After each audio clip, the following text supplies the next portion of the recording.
Here we are at Dripstone Cliffs.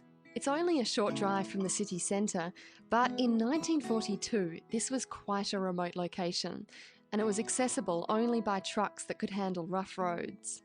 The Nightcliff outpost was isolated from the town, as Dr. Tom Lewis explains. It's a bit difficult, but imagine yourself camping here for weeks on end, and your company was several machine guns and several other blokes. You did all your own cooking. There's no power. There's nothing to do except a few tattered paperbacks. There's probably a radio that you use about once a day to dial up and get your orders. And that's it, waiting for the enemy to come. And of course they did.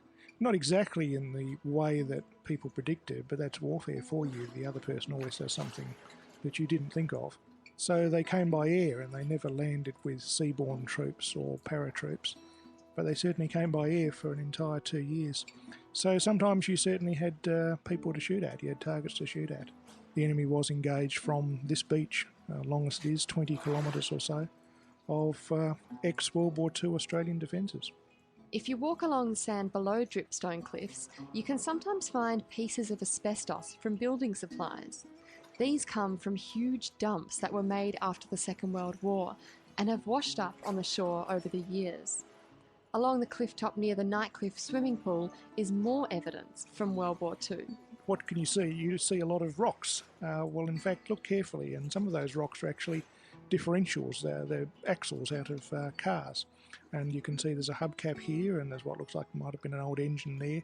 And now they're so concreted, is the proper marine term. They've been concreted with growths from the sea, and so that's algae and all sorts of corals and things like that, and they now look like large, strangely shaped rocks. But this was where millions of dollars worth of equipment was driven into the sea, because at the end of the war there was an enormous surplus of military vehicles, artillery, trailers, weapons of all sorts, equipment of all sorts.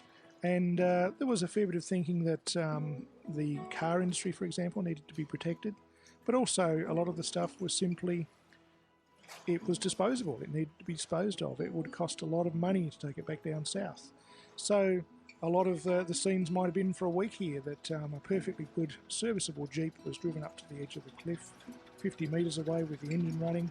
The driver hops out, and probably to the cheers of his mates, a brick is put on the accelerator. It charges towards the cliff and goes straight over, and there's an almighty banging explosion. Perhaps what makes this coastline most interesting, though, is what can't be seen on the surface. Life has moved on in Darwin since the war, and the Defence Front Line is now a place for walking the dog, fishing with mates and family barbecues. Under the ocean, however, the stark reality of war in Australia remains eerily.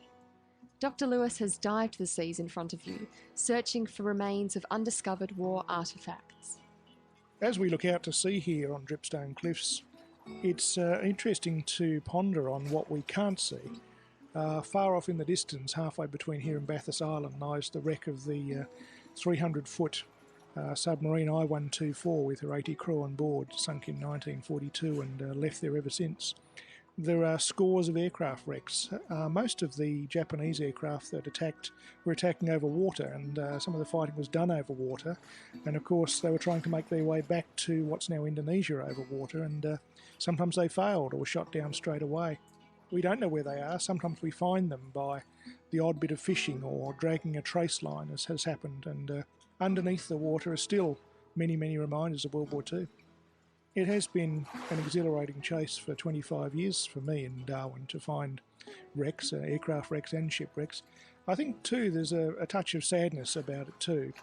Bodies don't last underwater in salt water, they disintegrate, but the spirit of the person's still there, sometimes you tend to think. This is where they ended up, thousands of kilometres from America or Japan, and doing what the soldiers have to do. And this is their last known grave, and this is where their spirit remains, perhaps.